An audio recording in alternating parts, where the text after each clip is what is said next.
വയനാട്ടിലെ നരഭോജി കടുവയെ പിടികൂടാൻ നടപടി ശക്തമാക്കി വനം വകുപ്പ്. കൂട് സ്ഥാപിച്ചതിന് സമീപത്തായി കടുവയുണ്ട് എന്നാണ് സ്ഥിരീകരണം. രാവിലെ നടത്തിയ പരിശോധനയിലാണ് ഇക്കാര്യം വ്യക്തമായിട്ടുള്ളത്. കടുവയെ കൂട്ടിലാക്കുക എന്നതിനാണ് പ്രാഥമിക പരിഗണന നൽകുന്നത്. കുങ്കിയാനകളെ അടക്കം പ്രദേശത്തേക്ക് എത്തിക്കുവാനുള്ള നീക്കമുണ്ട്. പ്രദേശം മുളങ്കാടുകൾ ആയതിനാൽ തെരച്ചിൽ വെല്ലുവിളി നിറഞ്ഞതാണ്. ഡോക്ടർ അരുൺ സക്കറിയ ഉൾപ്പെടെ തെരച്ചിലിന്റെ ഭാഗമാവുകയും ചെയ്യും. കടുവയെ പിടിക്കാൻ കർമ്മ പദ്ധതി തയ്യാറാക്കുമെന്ന് CCF KS ദീപ പറഞ്ഞു. ജനവാസ മേഖലകളിൽ പെട്രോളിംഗും ശക്തമാക്കിയിട്ടുണ്ട്. കടുവ എവിടെ നിന്നുള്ളത് എന്നത് പരിശോധിച്ചു വരികയാണ് എന്നും CCF വ്യക്തമാക്കി. നിലവിലിപ്പോൾ ഈ ഭാഗത്ത് തന്നെ ഈ പ്രദേശങ്ങളിലായിട്ട് തന്നെ കാടിനകത്തായിട്ട് സാന്നിധ്യങ്ങൾ നമ്മൾ കണ്ടിട്ടുണ്ട്. ഇന്ന് ക്യാമറ ട്രാപ്പ് ഇമേജസ് ഇപ്പോൾ ചെക്ക് ചെയ്ത് കഴിഞ്ഞിട്ടുണ്ട്, അനലൈസ് ചെയ്തുകൊണ്ടിരിക്കുകയാണ്. അപ്പോൾ അതിൽ ഇമേജസ് എല്ലാം പതിഞ്ഞിട്ടുണ്ട്. അപ്പോൾ താമസിയാതെ നമുക്ക് അതിന്റെ ID കാര്യങ്ങളിലേക്ക് പോകാൻ പറ്റും. ഇല്ല, അതാ ഞാൻ പറഞ്ഞത്. ഇപ്പം ക്യാമറ ട്രാപ്പ് ഇമേജസ് നമ്മൾ പരിശോധിച്ചു, അതിലെല്ലാം ഇമേജസ് ഉണ്ട്. ഇനി അതെല്ലാം നമ്മൾ അനലൈസ് ചെയ്ത് അതിന്റെ ഐഡിയും കാര്യങ്ങളും എടുക്കണം. ഈ കൂട് പരിസരത്താണോ കണ്ടിട്ടുള്ളത്? കൂട് പരിസരത്തും പിന്നെ അതുപോലെ തന്നെ ഇന്റീരിയർ ഭാഗങ്ങളിലുമായിട്ട് ഈ ഭാഗത്ത് തന്നെയുണ്ട്. ഇപ്പോൾ റഡാറിൽ ഓൾറെഡി കടുവയുടെ സാന്നിധ്യമുണ്ട്. ഇനി നമ്മൾ ഇതില് പാട്രോളിംഗ് എല്ലാം ശക്തിപ്പെടുത്തുന്നത് നമ്മൾ ജനവാസ മേഖലയിൽ കേന്ദ്രീകരിച്ചാണ്. ഈ ഭാഗങ്ങൾ കൂടുതൽ ഡിസ്റ്റർബ് ചെയ്യാതെ കാര്യങ്ങൾ മുന്നോട്ട് കൊണ്ടുപോകാനുള്ള ഒരു പ്ലാനാണുള്ളത്. പിന്നെ ഡോക്ടർ അരുൺ സക്രിയ ടീമും വരുന്നുണ്ട്. അപ്പോൾ എല്ലാവരും കൂടി ഇരുന്ന് നമ്മളൊരു പ്ലാൻ വർക്ക്ഔട്ട് ചെയ്യുന്നതായിരിക്കും. ഇത് കൂട്ടിലാക്കുന്നതിനാണോ പരിഗണന? നമുക്കിതിൽ ചീഫ് വൈൽഡ് ലൈഫ് വാർഡന്റെ ഉത്തരവ് അനുസരിച്ചിട്ട് കൂട്ടിലാക്കാനും പിന്നെ ട്രാങ്കുലൈസിങ്ങും അതുപോലെ തന്നെ ഷൂട്ട് ചെയ്യാനുമുള്ള 3 ഉത്തരവും നമുക്ക് ലഭിച്ചിട്ടുണ്ട്. അപ്പോൾ തുടർന്ന് എങ്ങനെയാണ് സാഹചര്യങ്ങൾ വരുന്നതെന്ന് വെച്ചാൽ അതിനനുസരിച്ച് മുന്നോട്ട് നമ്മൾ ഏതാണെങ്കിലും പ്രയോഗിക്കുന്നതായിരിക്കും. ഈ കഴിഞ്ഞ ദിവസം ബൈരക്കുപ്പ ഭാഗത്തൊരു മിസ്സിംഗ് ഉണ്ടായിട്ടുണ്ട്. കർണാടകയുടെ ഭാഗത്തൊരു മിസ്സിംഗ് ഉണ്ടായിട്ടുണ്ട്, ഒരു ട്രൈബൽ സ്ത്രീ. അപ്പൊ അത് കടുവാക്രമണം സംശയമുണ്ട്, നമുക്ക് തെരച്ചിലൊക്കെ നടത്തുന്നുണ്ടെന്നുള്ള വിവരമുണ്ട്. അങ്ങനെ എന്തെങ്കിലും സൂചന നമുക്ക് ലഭിച്ചിട്ടുണ്ടോ? ആ കടുവയാകാനുള്ള സാധ്യതയോ? ഇല്ല, അതെല്ലാം നമ്മളിപ്പോൾ ID ഒന്ന് ലഭിച്ചതിന് ശേഷം നമ്മൾ കൂടുതൽ മീഡിയനെ അറിയിക്കുന്നതായിരിക്കും. ഇന്ന് രാവിലത്തെ നമ്മൾ 6 മണിക്കുള്ള സെർച്ചിങ് എന്ന് പറഞ്ഞാൽ ഇന്റീരിയർ സെർച്ചിങ് അതിനെ ഡിസ്റ്റർബ് ചെയ്യാനോ നമ്മൾ ഉദ്ദേശിക്കുന്നില്ല. കാര്യം ഇവിടുന്ന് ഇത് പുറത്തേക്ക് പോയി കഴിഞ്ഞാൽ വീണ്ടും പ്രശ്നങ്ങളിലേക്ക് വരും. അതുകൊണ്ട് ഇതിന്റെ തൊട്ടടുത്തുള്ള ഭാഗങ്ങളിൽ നമ്മൾ നിരീക്ഷണത്തിന് ആളുകളെ വെച്ചിട്ടുണ്ട്. ഇന്നലെ രാത്രിയിലും അതേപോലെ തന്നെ ഇന്ന് രാവിലെയും നമ്മൾ ജനങ്ങളെ പ്രൊട്ടക്ഷനാണ് കൂടുതൽ നോക്കിയത്. ഫ്രിഞ്ച് ഏരിയയിലും മറ്റുള്ള സ്ഥലങ്ങളിലൊക്കെ ഉള്ള ആളുകളെ കംപ്ലീറ്റ് നോക്കിയിട്ട് അവർക്ക് വേണ്ട സൗകര്യങ്ങളൊക്കെ ചെയ്തു കൊടുത്തിട്ടുണ്ട്.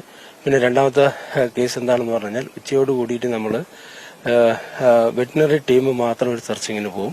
മറ്റ് സ്ഥലങ്ങളിലുള്ള പോലെ നമ്മൾ ഒരു കംപ്ലീറ്റ് കോമ്പിംഗ് ഇന്ന് നടത്താൻ ഉദ്ദേശിക്കുന്നില്ല. എല്ലാ ആൾക്കാരും CCFും മറ്റുള്ള ആളുകളും എല്ലാ ആളുകളും ഇവിടെ മാനന്തവാടി തന്നെ ക്യാമ്പ് ചെയ്തിരിക്കുകയാണ്. എല്ലാ ആൾക്കാരും വെറ്റിനറി ടീമും എല്ലാം റെഡിയാണ്. ഒരു ടീം റെഡിയാണ്.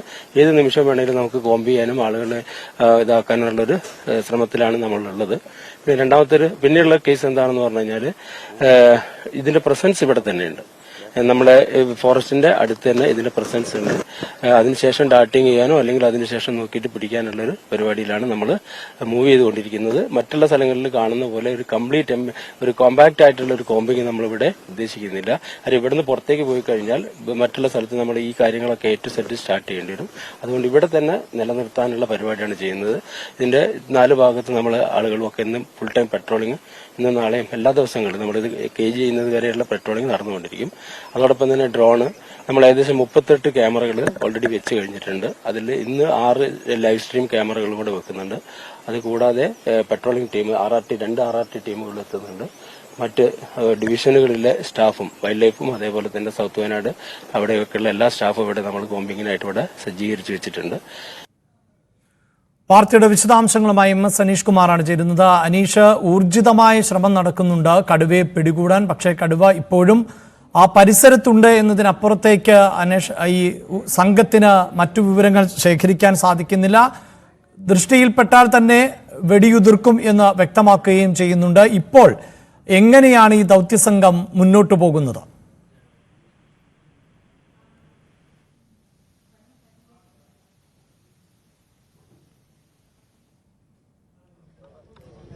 നരഭോജി കടുവയ്ക്ക് വേണ്ടിയുള്ള തെരച്ചിൽ ഊർജിതമാക്കിയിട്ടുണ്ട്.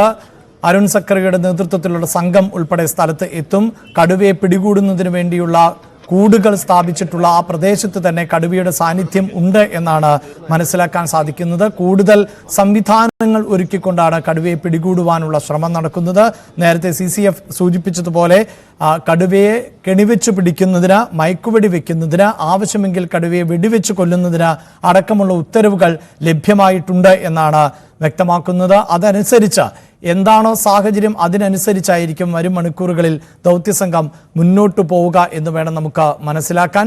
കൂടുതൽ സംവിധാനങ്ങൾ ഏർപ്പെടുത്തി പരിശോധന നടത്തിയപ്പോഴടക്കം ഈ പ്രദേശത്ത് കടുവയുണ്ട് എന്ന് തന്നെയാണ് മനസ്സിലാക്കാൻ സാധിക്കുന്നത് എന്നാണ് നേരത്തെ CCF അടക്കം വ്യക്തമാക്കുകയും ചെയ്തിട്ടുള്ളത്.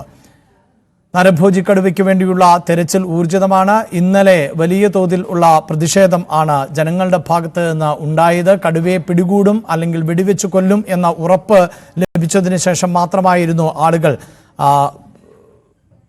മന്ത്രിയെ അടക്കം അവിടെ നിന്ന് പോകാൻ അനുവദിച്ചത്. ഇപ്പോൾ പ്രേക്ഷകർക്ക് ദൃശ്യങ്ങളിൽ കാണാം. ഇന്നലെ മരണപ്പെട്ട രാധയുടെ മൃതദേഹം വസതിയിൽ എത്തിച്ചിട്ടുണ്ട്. വികാരനിർഭരമായ മണിക്കൂറുകളിലൂടെയാണ് ആ കുടുംബം കടന്നു പോകുന്നത്. അങ്ങേയറ്റം വേദനാജനകമായ ഒന്ന്, പ്രത്യേകിച്ച് ആദിവാസി വീട്ടമ്മയാണ്. അവരുടെ ജീവൻ കവർന്നത് ഒരു നരഭോജി കടുവയാണ് എന്നത് ആ കുടുംബത്തിന് ഇപ്പോഴും ഉൾക്കൊള്ളാൻ പറ്റാത്ത സാഹചര്യം കൂടിയാണ്. വീട്ടിൽ മൃതദേഹം എത്തിച്ചതിന് ശേഷമുള്ള ദൃശ്യങ്ങൾ ആണ് ഇപ്പോൾ പ്രേക്ഷകർ കാണുന്നത്.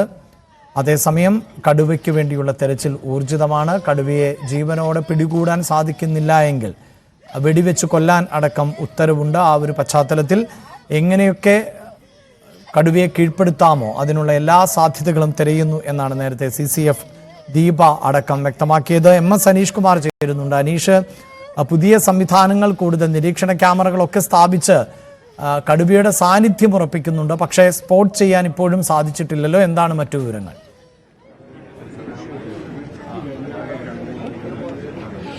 അഭിലാഷ്, ഈ മേഖലയിൽ തന്നെ കടുവ ഇപ്പോഴും ഉണ്ട് എന്നാണ് അല്പസമയം മുമ്പ് CCF ദീപ മാധ്യമങ്ങളോട് അറിയിച്ചത്. ഇന്നലെ രാത്രിയിലും ഇന്ന് രാവിലെയും നടത്തിയ പരിശോധനയിൽ ഈ കാട്ടിൽ സ്ഥാപിച്ച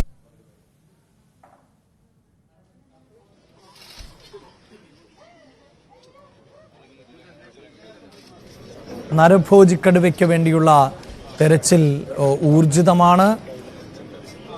മന്ത്രി ഉൾപ്പെടെ ഉള്ളവർ ഇത്തരം പ്രവൃത്തികളെല്ലാം തന്നെ കൃത്യമായി മോണിറ്റർ ചെയ്യുന്നുമുണ്ട്.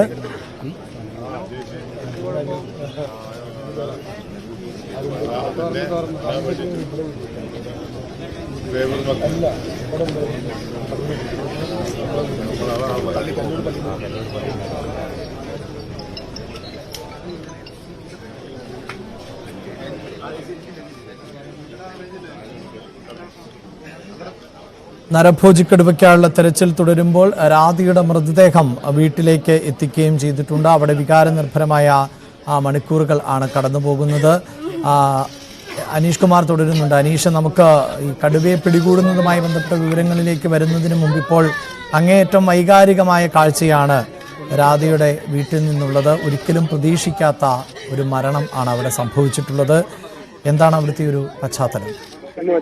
വീട്ടിലിപ്പോഴും ഭൗതിക ശരീരം പൊതുദർശനത്തിന് വെച്ചിരിക്കുകയാണ്. നാട്ടുകാർ വിവിധയിടങ്ങളിൽ നിന്നായി രാധയെ അറിയാവുന്നവർ, അവരുടെ ബന്ധുക്കൾ, രാഷ്ട്രീയ നേതാക്കൾ, പൊതുപ്രവർത്തകർ എന്നിങ്ങനെ സമൂഹത്തിന്റെ നാനാ തുറകളിലുള്ള ആളുകൾ അന്തിമോപചാരം അർപ്പിക്കാനായി എത്തിയിരിക്കുന്നു. മന്ത്രി കേളു അടക്കമുള്ള ആളുകളും ഈ വീട്ടിൽ തന്നെയുണ്ട്. അദ്ദേഹം ഇന്നലെ പൂർണ്ണ സമയം ഈ സ്ഥലത്ത് നിലയുറപ്പിച്ചിരുന്നു. വലിയ പ്രതിഷേധമൊക്കെ അദ്ദേഹത്തിനെതിരെ പോലും ആദ്യഘട്ടത്തിൽ വരുന്നെങ്കിലും കാര്യങ്ങൾ ജനങ്ങളെ പറഞ്ഞു മനസ്സിലാക്കി, ബന്ധുക്കളെയും മറ്റുമൊക്കെ പറഞ്ഞു മനസ്സിലാക്കിയപ്പോൾ പിന്നീടുള്ള നടപടിക്രമങ്ങളോട് അവർ പൂർണ്ണമായി സഹകരിക്കുകയായിരുന്നു. ഇന്ന് രാവിലെ ഏതാണ്ട് 8:30 മൃതദേഹം ആശുപത്രി മോർച്ചറിയിൽ നിന്നും വയനാട് മെഡിക്കൽ കോളേജ് ആശുപത്രിയുടെ മോർച്ചറിയിൽ പോസ്റ്റ്മോർട്ടത്തിന് ശേഷം സൂക്ഷിച്ചിരിക്കുകയായിരുന്നു. അവിടെ നിന്നും മൃതദേഹം നാട്ടിലേക്ക് എത്തിയത്. അതിനുശേഷം ഏതാണ്ട് 11 മണി വരെ പൊതുദർശനം ഉണ്ടാകുമെന്നാണ് അറിയിച്ചിരിക്കുന്നത്. വീടിനോട് ചേർന്ന് തന്നെ ക്രമീകരിച്ചിരിക്കുന്ന ഇടത്താവും സംസ്കാര ചടങ്ങുകൾ നടക്കുക. എന്തായാലും വലിയ വൈകാരികമായ രംഗങ്ങൾക്കാണ് നമ്മൾ രാവിലെ ഇവിടെ സാക്ഷ്യം വഹിച്ചത്. കാരണം ഇന്നലെ രാവിലെ വീട്ടിൽ നിന്നും കൃഷിയിടത്തിലേക്ക് ജോലിക്ക് പോയ എല്ലാ ദിവസത്തെയും പോലെ ജോലിക്കായി ഇറങ്ങിയ ആളാണ് രാധ. എന്നാൽ അവിചാരിതമായി കടുവയുടെ മുന്നിൽപ്പെടുകയും കാട്ടിലേക്ക് വലിച്ചു കൊണ്ടുപോയി അവരെ കൊല്ലുകയുമായിരുന്നു. എന്തായാലും ആ ഒരു സംഭവത്തിന്റെ നടുക്കത്തിൽ നിന്ന് ഈ ജനങ്ങൾ ഇപ്പോഴും മോചിതരായിട്ടില്ല. കാരണം ഈ വനമേഖലയോട് ചേർന്ന് കിടക്കുന്ന ഇടങ്ങളാണ് ഈ പ്രിയദർശിനി എസ്റ്റേറ്റിന്റെ ഭാഗങ്ങൾ നൂറുകണക്കിന് ആളുകൾ തിങ്ങിയും പാർക്കുന്ന ഒരു വലിയ ജനവാസ കേന്ദ്രം. മുഖ്യമായും ഈ കാട്ടിൽ പോയി വനവിഭവങ്ങൾ ശേഖരിച്ചും ഈ കാപ്പിത്തോട്ടത്തിലും കുരുമുളക് തോട്ടത്തിലും ഒക്കെ കൃഷിയെടുത്തുമൊക്കെയാണ് അവർ ഉപജീവന മാർഗം നടത്തുന്നത്. അതുകൊണ്ട് തന്നെ കാട്ടിലേക്ക് പോകാൻ കഴിയാത്ത വിധം ആളുകൾ സ്തബ്ധരായി നിൽക്കുന്ന കാഴ്ച, കൃഷിയിടത്തിലേക്ക് ഇറങ്ങാൻ പോലും കഴിയാത്ത അവസ്ഥയിൽ ഈ വനംവകുപ്പ് അധികൃതരുടെ മറ്റേ മുന്നറിയിപ്പുണ്ട്. ഈ ജനവാസ കേന്ദ്രങ്ങളിൽ നിന്നും കാടിന്റെ അതിർത്തിയിലേക്ക് മറ്റുമൊക്കെ ഇപ്പോൾ പോകരുത്. ആ മേഖലകളിൽ വനംവകുപ്പിന്റെ പട്രോളിംഗ് സംഘം സദാ റോന്ത് ചുറ്റുന്നുണ്ട്. കാട്ടിനുള്ളിലും പുറത്തുമൊക്കെ ഡ്രോൺ ക്യാമറകളും മറ്റുമൊക്കെ ഉപയോഗിച്ച് ഈ കടുവയുടെ സാന്നിധ്യം ഉണ്ടോ എന്ന് കണ്ടെത്തുന്നതിനുള്ള പരിശോധനകൾ തുടരുകയും ചെയ്യുന്നു. സാധാരണഗതിയിൽ ഒരു ഇടത്ത് കടുവ പ്രത്യക്ഷമായാൽ അവിടെ ഒരു ഇരയെ പിടികൂടിയാൽ ആ മേഖലയിൽ തന്നെ പിന്നീട് കടുവയുടെ സാന്നിധ്യം ഉണ്ടാകുമെന്നതാണ് മുൻകാല അനുഭവങ്ങളിൽ നിന്നും വനംവകുപ്പിന് അറിയാവുന്നത്. അതുകൊണ്ട് തന്നെ ഈ മേഖലയിൽ തന്നെ ഈ കടുവ ഇപ്പോഴും തുടരുന്നു എന്ന് അവർക്ക് മനസ്സിലാക്കാൻ കഴിയുകയും ചെയ്തു. ഇന്നലെ രാത്രിയിലും ഇന്ന് രാവിലെയും ഒക്കെ ക്യാമറ പരിശോധനകൾ നടത്തിയപ്പോൾ ക്യാമറയിൽ ഈ കടുവയുടെ ദൃശ്യങ്ങൾ പലയിടത്തു നിന്നായി ലഭിച്ചിട്ടുണ്ട്. 38 ഇടങ്ങളിലാണ് കാട്ടിനുള്ളിൽ മാത്രം ഈ ക്യാമറ ട്രാപ്പ് ഘടിപ്പിച്ചിരിക്കുന്നത്. ഒപ്പം ഇത്തരം ക്യാമറകൾ ദൃശ്യങ്ങൾ പുറത്തേക്ക് എടുത്തു കൊണ്ടുവന്ന് പരിശോധിക്കുന്ന ക്യാമറകളാണെങ്കിൽ ഒപ്പം ഈ തത്സമയ സ്ട്രീമിംഗ് സൗകര്യം ലഭ്യമായ 8 ക്യാമറകളും ഇതിനകം സ്ഥാപിച്ചിട്ടുണ്ട്. അതുകൊണ്ട് ഈ കടുവയുടെ ദിശ എവിടാണ്, ഏത് ഭാഗത്തേക്കാണ് കടുവ നീങ്ങുന്നത് എന്നടക്കമുള്ള കാര്യങ്ങൾ കൃത്യമായി അറിയാൻ പറ്റും. ഒപ്പം ഈ തെർമൽ ഡ്രോണുകൾ ഉപയോഗിച്ചുള്ള പരിശോധനകളും പുരോഗമിക്കുന്നുണ്ട്. ഈ തെർമൽ ഡ്രോണുകൾ ഉപയോഗിച്ചുള്ള പരിശോധന മുഖ്യമായും ഈ താപനില അടിസ്ഥാനപ്പെടുത്തിയാണ്. അന്തരീക്ഷത്തിലെ താപനില വർദ്ധിക്കുമ്പോൾ അതിന് ആനുപാതികമായി ഈ കടുവയുടെ സാന്നിധ്യമുള്ള ഇടങ്ങളിൽ ചില രേഖകൾ തെളിയുകയും അതിനെ അടിസ്ഥാനപ്പെടുത്തി കടുവയുടെ നീക്കങ്ങൾ ഏത് ഭാഗത്തേക്ക് ചലിക്കുന്നു എന്നടക്കമുള്ള കാര്യങ്ങൾ അവലോകനം ചെയ്യാൻ കഴിയും. നേരത്തെ പുൽപ്പള്ളിയിലും ഈ ഡ്രോൺ ക്യാമറകൾ ഉപയോഗിച്ചുള്ള പരിശോധന ഏറെ ഗുണകരമായി മാറുന്ന സാഹചര്യം ഉണ്ടായിരുന്നു. എന്തായാലും അത്തരത്തിലുള്ള പരിശോധനകളൊക്കെ നടത്തി ഈ കടുവയുടെ സാന്നിധ്യം ആ മേഖലയിൽ തന്നെ ഉണ്ട് എന്ന് ഉറപ്പുവരുത്തേണ്ട ഒരു ചുമതല ഇപ്പോൾ വനംവകുപ്പിനുണ്ട്. കൂടുതൽ ശല്യം വനത്തിനുള്ളിൽ പെടുത്തിയാൽ അല്ലെങ്കിൽ കൂടുതൽ ജീവനക്കാരെയൊക്കെ വിന്യസിച്ചാൽ ഒരുപക്ഷെ കടുവ ഈ വനംവകുപ്പിന്റെ റഡാറിൽ നിന്നും അവരുടെ നിരീക്ഷണ സംവിധാനത്തിൽ നിന്നും പുറത്തേക്ക് പോകുമോ എന്ന ആശങ്കയുണ്ട്. അതുകൊണ്ട് ഈ വന്യ ജീവിയുടെ ഒരു വിഹാരത്തിന് ഭംഗം വരാത്ത രീതിയിൽ ഈ മേഖലയിൽ തന്നെ കടുവ തങ്ങുന്നത് ഉറപ്പുവരുത്തുന്ന രീതിയിലുള്ള നടപടിക്രമങ്ങൾ തന്നെയാണ് വനംവകുപ്പിന്റെ ഭാഗത്തു നിന്നും ഉണ്ടാകുന്നത്. ഒരുപക്ഷെ ഈ നിരീക്ഷണ വലയത്തിൽ നിന്നും കടുവ രക്ഷപ്പെട്ടു പോയാൽ അത് വലിയ ജനവികാരം എതിരാക്കുന്നതിനുള്ള ഒരു സാഹചര്യം സൃഷ്ടിക്കും. ഈ കടുവ പിന്നീട് മറ്റൊരിടത്തേക്ക് പ്രത്യക്ഷപ്പെടുന്നതിനോ അല്ലെങ്കിൽ സമാനമായ രീതിയിൽ തന്നെ ഈ മനുഷ്യനെ വീണ്ടും ആക്രമിക്കുന്നതിനുള്ള സാധ്യതകൾ തള്ളിക്കളയാൻ കഴിയില്ല. അതുകൊണ്ട് അതാണല്ലോ അനീഷ്, അതായത് പൊതുവെ അതിന്റെ ശാസ്ത്രീയത നമുക്കറിയില്ല എങ്കിൽ പോലും ഇങ്ങനെ മനുഷ്യരെ ആക്രമിക്കുന്ന കടുവ അത് പിന്നീടും ജനവാസ മേഖലയിലേക്ക് ഇറങ്ങാനുള്ള സാധ്യത കൂടുതലാണ്. പ്രത്യേകിച്ച് മനുഷ്യനെ ആക്രമിക്കുകയും അത് ഭക്ഷിക്കുകയും ചെയ്തു കഴിഞ്ഞാൽ പിന്നീട് അത് ആക്രമണ സാധ്യത കൂടുതൽ പ്രകടമാക്കും എന്ന തരത്തിലൊക്കെയുള്ള റിപ്പോർട്ടുകളുണ്ട്. അത് ശാസ്ത്രീയമാണോ എന്നറിയില്ല. എങ്കിൽ പോലും ഇങ്ങനെ ഈ നരഭോജിക്കടുവ എന്നത് തന്നെ വലിയ ഭീഷണി ഉണ്ടാക്കുന്ന ഒന്നാണ്. അത് രക്ഷപ്പെട്ടു പോകുന്നുവെങ്കിൽ മറ്റു പ്രദേശത്തൊക്കെ ഇത് പ്രത്യക്ഷപ്പെടുവാനുള്ള സാധ്യത തള്ളിക്കളയാനാകില്ലല്ലോ. അപ്പോൾ എങ്ങനെയും ഇതിനെ പിടികൂടുക എന്നുള്ളത് അത്യാവശ്യമായ ഒന്നായി മാറിയിട്ടുണ്ടല്ലോ. തീർച്ചയായും അത് തന്നെയാണ് ഏറ്റവും വലിയ ആശങ്ക ഉയർത്തുന്നത്. കാരണം നേരത്തെ പുൽപ്പള്ളിയിൽ നമ്മൾ കണ്ടതാണ് ജനവാസ കേന്ദ്രത്തിൽ ആടുകളെ ആക്രമിച്ച് കൊലപ്പെടുത്തിയ കടുവ. ഏതാണ്ട് 7 ദിവസത്തോളം അതേ മേഖലയിൽ തന്നെ ആ കടുവ തങ്ങുകയും ഓരോ ദിവസമായി അർദ്ധരാത്രിയിലെത്തി ആടുകളെ കൊന്നൊടുക്കുകയും ചെയ്യുന്ന കാഴ്ച നമ്മൾ കണ്ടു. പലപ്പോഴും ഈ കൊന്നൊടുക്കിയ മേഖലകൾ തന്നെ വീണ്ടും 2-3 മണിക്കൂറുകൾ കഴിയുമ്പോൾ ഈ കടുവയുടെ സാന്നിധ്യം ഉണ്ടായത് നമ്മൾ കണ്ടതാണ്. കാരണം വനംവകുപ്പ് ഉദ്യോഗസ്ഥർ തന്നെ പറയുന്നതനുസരിച്ച് കടുവ ആദ്യം ഇരയെ വേട്ടയാടി കീഴ്പ്പെടുത്തുന്നു, കൊന്നൊടുക്കുന്നു. അതിനുശേഷം വീണ്ടും ഒരു നിശ്ചിത ഇടവേളയിൽ തിരിച്ചെത്തിയാണ് ഭക്ഷണത്തിനായി ഈ ഇരയെ ഉപയോഗിക്കുന്നത്. അതാണ് ഒരു മേഖലയിൽ തന്നെ കുറച്ചധികം സമയത്തേക്ക് കടുവ കാണും എന്നൊരു നിഗമനത്തിന് പിന്നിലുള്ളതും. പുൽപ്പള്ളിയിലാണെങ്കിലും ഒരു ദിവസം ആ സ്ഥലത്തെത്തിയാൽ പിറ്റേ ദിവസം അതിന്റെ ഏതാണ്ട് 1 കിലോമീറ്റർ അല്ലെങ്കിൽ 1.5 കിലോമീറ്റർ ചുറ്റളവിലുള്ള സ്ഥലത്ത് വീണ്ടും എത്തുന്നു. ആ ആടിനെ കൊന്ന ശേഷം 2-3 മണിക്കൂറുകൾ കഴിയുമ്പോൾ വീണ്ടും അവിടേക്ക് എത്തുകയും ഈ കെണിയായി ഒരുക്കിയിരിക്കുന്ന കൂടുകൾക്ക് സമീപത്തായി വരികയും ചെയ്തിരുന്നു. അത്തരത്തിൽ വന്ന ശേഷം ഈ കൂടുകൾക്ക് ചുറ്റും നടന്ന കൂട്ടിൽ കയറാതെ പോയ 2-3 തവണ പുൽപ്പള്ളിയിൽ അങ്ങനെ ഉണ്ടായി. അതിനുശേഷമാണ് ഈ ആട്ടിൻകൂടിനോട് സമാനമായ രീതിയിൽ തന്നെയുള്ള ഒരു കൂട് ക്രമീകരിക്കുകയും ആ കൂട്ടിനുള്ളിൽ കടുവ കുടുങ്ങുകയും ചെയ്യുന്നു. എന്തായാലും അതും വ്യക്തമാക്കുന്നത് ഒരു മേഖലയിൽ എത്തിയാൽ കുറച്ച് ദിവസങ്ങളോളം ആ മേഖലയിൽ തന്നെ ആ കടുവ തമ്പടിക്കും എന്നത് തന്നെയാണ്.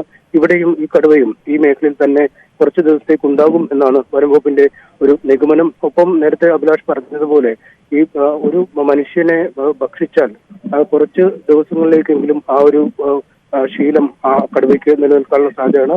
അതാണ് ജനങ്ങളെ ഏറ്റവും അധികം ഭയചകിതരാക്കുന്നത്. കാരണം ഈ മേഖലയിൽ തന്നെ ഈ കടുവ തമ്പടിക്കുകയാണെങ്കിൽ മറ്റ് ജനവാസ മേഖലകളിലെ ആളുകൾക്കും വലിയ ശല്യം സൃഷ്ടിക്കുന്നു. അത് വലിയൊരു പ്രതിസന്ധിയിലേക്ക് ഈ മേഖലയെ തള്ളിവിടുന്ന ഒരു സാഹചര്യം. അതുകൊണ്ട് തന്നെയാണ് ഇപ്പോൾ കടുവയെ ശല്യപ്പെടുത്തി അല്ലെങ്കിൽ കടുവയെ മറ്റു മാർഗങ്ങളിലൂടെ ഇവിടുന്ന് തുരത്താനുള്ള ഒരു നീക്കം അധികൃതരുടെ ഭാഗത്തൊന്നും ഉണ്ടാവാത്തത്. ഏത് വിധേനയും കടുവയെ പിടികൂടുക, 3 തരത്തിലുള്ള പിടികൂടൽ മാർഗങ്ങളാണ് ഇപ്പോൾ ഉത്തരവിൽ പറയുന്നത്. ഒന്ന്, കൂട്ടിൽ കെണി വെച്ച് പിടികൂടുക എന്നതാണ്. അതിനായി കാട്ടിൽ ഈ കടുവ ആക്രമിച്ച രാധയെ കൊലപ്പെടുത്തിയ സ്ഥലത്തിന് സമീപം ക്യാമറ കെണി ഒരുക്കിയിട്ടുണ്ട്. ആ കെണിക്കുള്ളിൽ ആണ് ആടിനെ, ജീവനുള്ള ഒരു ആടിനെയും വെച്ചിട്ടുണ്ട്. ആ കെണിയിൽ കടുവ അകപ്പെടുമോ എന്നതാണ് ആദ്യം പരിശോധിക്കുന്നത്.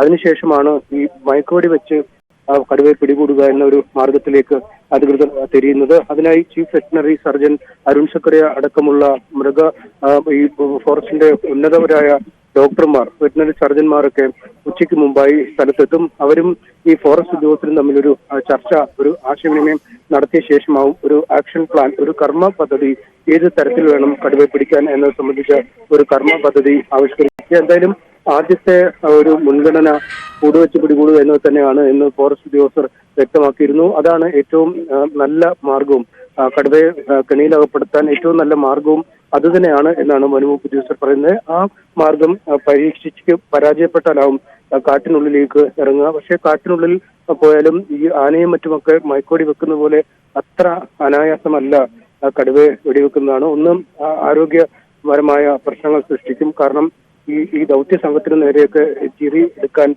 ശേഷിയുള്ള ഒരു ജീവിയാണ്. ഒപ്പം കായികമായി വലിയ ശക്തിയുള്ള ജീവിയാണ്. അതുകൊണ്ട് സാധാരണ രീതിയിൽ അതിനെ വെടിവെക്കുക എളുപ്പമല്ല. ഒപ്പം ഈ കാട്ടിനുള്ളിൽ ആയതുകൊണ്ട് മരങ്ങൾക്കിടയിലും ഇലകൾക്കിടയിലും പാറക്കെട്ടുകൾക്കിടയിലും ഒക്കെ ഒളിക്കുകയാണെങ്കിൽ ഈ വെടിവെക്കാനുള്ള ലക്ഷ്യം നിശ്ചയിക്കാൻ ഒരുപക്ഷെ ബുദ്ധിമുട്ടാവും. അങ്ങനെയെങ്കിൽ ഒരു അനുകൂല സാഹചര്യം വന്നാൽ മാത്രമേ ആ വെടിവെക്കുക, മയക്കുവെടി വെക്കുക എന്ന രീതി ഫലപ്രദമാവും. പക്ഷേ മറിച്ച് വെടിവെച്ച് കൊല്ലുക എന്ന രീതിയാണെങ്കിൽ കുറച്ചുകൂടി എളുപ്പമായിരിക്കാം. ഏതെങ്കിലും ഒരു ലക്ഷ്യത്തിലേക്ക് വെടിയുതിർത്താൽ, കടുവയുള്ള ഭാഗത്തേക്ക് വെടിയുതിർത്താൽ ഒരുപക്ഷെ ആ കടുവയെ വകവരുത്താൻ കഴിയും. പക്ഷേ അത്തരമൊരു കാര്യത്തിന് ഏറ്റവും അവസാനത്തെ പരിഗണന മാത്രമാവും അധികൃതർ നൽകുക എന്നത് തന്നെയാണ് നമുക്ക് വനംവകുപ്പിൽ നിന്നും മനസ്സിലാക്കാൻ. എന്തായാലും പ്രദേശവാസികൾ വലിയ ആശങ്കയിൽ തന്നെയാണ്. നരഭോജിയായിട്ടുള്ള കടുവയാണ് പ്രദേശത്ത് നിലയുറപ്പിച്ചിട്ടുള്ളത്. പരിശോധനകളിൽ ഈ പ്രദേശത്ത് തന്നെ കടുവ തുടരുന്നു എന്നുള്ളതാണ് അറിയാൻ സാധിക്കുന്നത്. പ്രദേശത്ത് വലിയ ദൗത്യസംഘം നിലയുറപ്പിച്ചിട്ടുണ്ട്. അനീഷ് സൂചിപ്പിക്കുന്ന പോലെ സാധാരണ കാട്ടാനയെ വെടിവെക്കുന്നത് പോലെ അത്ര എളുപ്പമല്ല കടുവയെ പിടികൂടുക എന്ന് തന്നെയാണ് വിദഗ്ധർ അടക്കം പറയുന്നത്. അതേസമയം മരണപ്പെട്ട രാധയുടെ മൃതദേഹം ഇപ്പോൾ വസതിയിലേക്ക് എത്തിച്ചിട്ടുണ്ട്. അവിടെ വികാരനിർഭരമായ നിമിഷങ്ങൾ ആണ് കടന്നു പോകുന്നത്.